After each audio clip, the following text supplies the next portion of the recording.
Você é um dos primeiros nomes que eu consigo lembrar, assim, tudo bem que eu sou novo ainda, mas você é um dos primeiros nomes que eu vi falando sobre educação financeira aqui no Brasil, ganhando destaque na mídia. Como é que foi pra você, assim, de ser... Não ser... Você foi um precursor? Você se sente um precursor desse tipo de assunto? Não, na verdade eu me inspirei em algumas pessoas, eu aprendi educação financeira com os poucos nomes que existiam. Havia um colunista da revista Veja nos anos 80, nos anos 90, Luiz Frankenberg, que tinha uma página falando sobre os produtos dos bancos, um pouco de economia, um pouco dos cuidados com o orçamento. Não fez tanto sucesso, mas ele sim, talvez seja o precursor da educação financeira no Brasil. Quando eu escrevi meu primeiro livro, Dinheiro, o Segredo de Quem Tem, o livro que liderava o ranking dos mais vendidos no Brasil, no geral, era Pai Rico, Pai Pobre, do Robert Kiyosaki, um havaiano, né, um americano. É um livro que faz sucesso até hoje. Bom e livro. havia muito bom livro. Eu recomendo a todos que leiam Pai Rico, Pai Pobre, que dá uma visão meio que escolhas de carreira, de investimentos, trabalho, empreendedorismo, enfim, um livro muito... Ele diz muita coisa em poucas palavras, né? É um livro muito inteligente. E ele era o mais vendido do Brasil e havia um autor brasileiro que estava entre os 10 mais vendidos, que era o Mauro Halford. Ele ficou durante anos na Rádio CBN falando sobre investimentos. Tinha um livro chamado Investimentos que eu considerava excelente. Eu lembro na época, o Investimentos do Mauro Halford tinha 100 mil exemplares vendidos. Eu dizia, cara, se um dia eu tiver 10% do que esse cara vendeu, eu terei feito já o meu trabalho. Quem diria, né?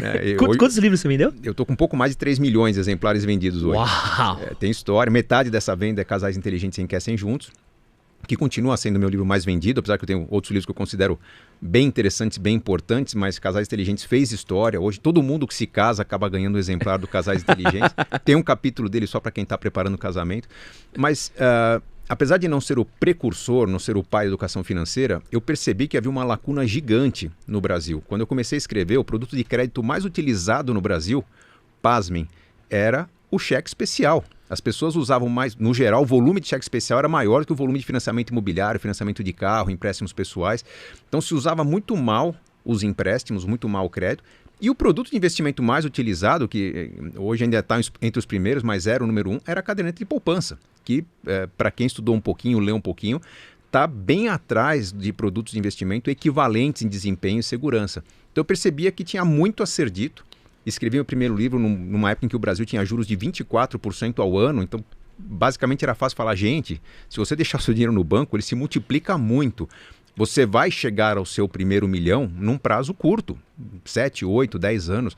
Hoje já não é tão simples. Na verdade, existem meios para isso, mas não basta pôr o dinheiro na poupança que você vai chegar lá, né? O mercado ficou mais competitivo, mas eu percebi que havia muito a ser falado. O livro mais difícil de escrever foi o primeiro, que eu tive que montar um passo a passo, um manual, começo, meio e fim.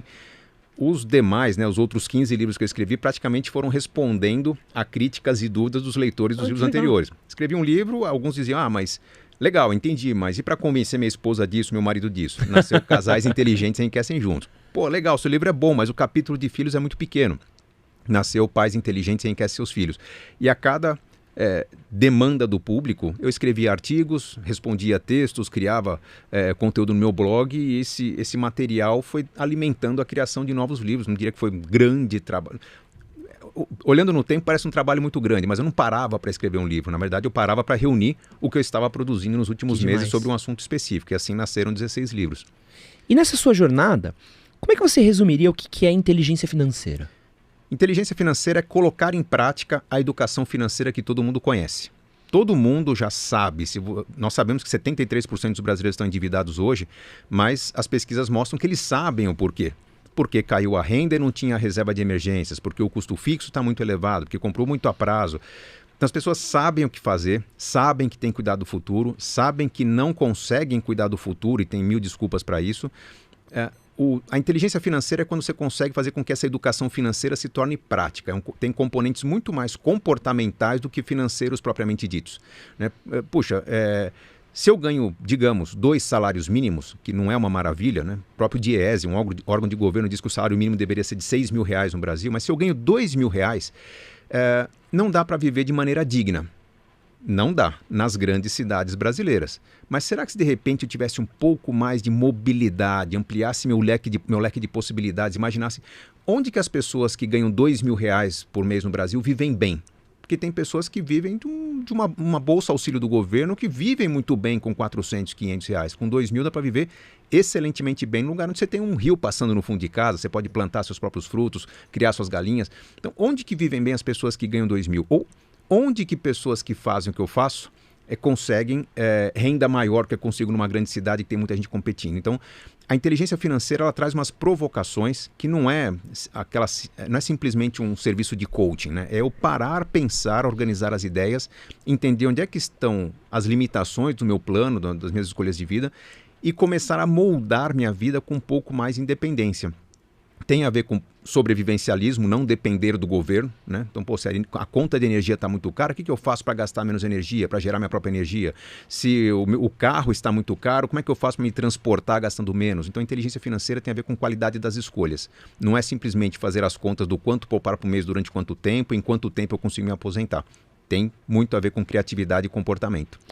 Nesses últimos anos, a gente tem falado bastante sobre educação financeira. Sim. É uma coisa, pô, eu não lembro de ter tido nada disso na escola. Me ensinaram como preencher cheque, como calcular juros ali numa aula que eu claramente não prestei atenção e é isso. E deram um tapinha nas costas e boa sorte. É isso aí. Torce pra passar na USP e ganhar um bom emprego. Vai. Onde você vê que tá o déficit? Onde é que tá essa falta essa falta de aprendizado nosso sobre inteligência financeira? Onde é que a gente está errando? É na primeira infância? É no colegial? É na faculdade? Onde é que está o processo que a gente deveria melhorar? Bom, tem alguns equívocos que eram cometidos e foram corrigidos, alguns que continuam sendo cometidos. Primeiro, a falta de educação financeira é o problema número 1. Muito se aprendia sobre português, matemática, história, geografia, enfim, conteúdos que são importantes, mas que com falta de instrumentação, equipamentos, estrutura na escola, até projetos de vida, quando você não coloca um conteúdo interessante num projeto interessante, ele não decola. Então, o fato de não ter na escola uma visão do empreendedorismo, uma visão da realização de objetivos na vida, de caminhos do que você tem que concretizar na vida, eu não estou falando só de educação financeira, mas é um conjunto, né? Não tem aprendizado sobre como viver. Vários conteúdos simplesmente servem para algumas provas, né? Provas que são com visão de curto prazo. Amanhã os alunos vão fazer uma prova do PISA, né? Um Enem, e vão ser avaliados no PISA com uma nota muito baixa, mostram que o nosso conteúdo não está virando prática.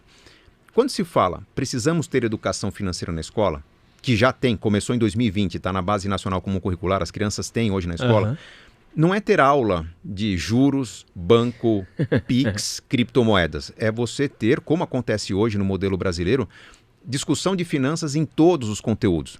O brasileiro hoje cai em armadilhas porque não sabe ler contratos. Então, vamos discutir educação financeira na aula de português. O brasileiro cai em armadilhas porque talvez compre produtos pouco eficientes. Vamos discutir educação financeira na aula de física, química. É como está a educação financeira. Os pais não veem hoje o módulo de educação financeira, mas os filhos estão aprendendo. Havia esse déficit, já corrigimos. Tem um outro déficit muito grande, que é a falta de uma visão empreendedora, que eu acho que deveria estar na escola também. Nós cultuamos durante muito tempo a ideia de que precisávamos resgatar as pessoas que estavam em situação de grande desvantagem, muita desigualdade social. Sim, tínhamos que fazer alguma coisa. Criamos Bolsa Família, auxílio emergencial, uma série de ajudas e facilidades que eram importantes, mas não havia um plano para encerrar essa ajuda. Né? Então, você dá um incentivo, você dá um presente para as pessoas. Legal, quem deu esse incentivo vai ganhar votos. Agora, quem vai ser o político com coragem de tirar o incentivo quando a família não precisa mais? Então, criou-se a cultura do assistencialismo, que é muito perigosa. As pessoas, às vezes, vivem num lugar que podem criar uma horta no fundo de casa, podem colher aquela jaca ou aquela manga no pé, na árvore que está no fundo, mas a pessoa está preferindo ficar sentada em casa ou ficar mandando currículo, procurando emprego onde não tem emprego, porque se acostumou com a ajuda dos outros. E isso é muito perigoso. Perceba que se você for para um outro país, não sei se você já morou um tempo fora, eu já morei um tempo no Canadá, quando você imigra para um outro país, um país sério, pelo menos o país que eu morei era assim no Canadá, você chega, se não tem emprego, o governo te dá um programa chamado Outplacement, preparação para emprego. Legal, gratuito, e se eu tiver filhos ainda ganho uma mesadinha, $800 por mês, gratuito. Só que há um compromisso. Se em um ano eu não conseguir emprego com aquele serviço que o governo me dá, simplesmente eu sou deportado, eu volto ao meu país. Então eu tenho uma pressão para colher resultados com aquele esforço que o governo me dá. Aquilo faz com que a empregabilidade aumente bastante, o desemprego fique baixo, o governo consegue absorver uma série de imigrantes. Então há uma contrapartida, não é simplesmente uma doação, tira do rico e dá para o pobre. Nós precisamos tirar dos ricos e ajudar os pobres para que os pobres fiquem ricos, e não para que os pobres continuem dependendo dos ricos. Esse é um grande buraco que nós temos no Brasil.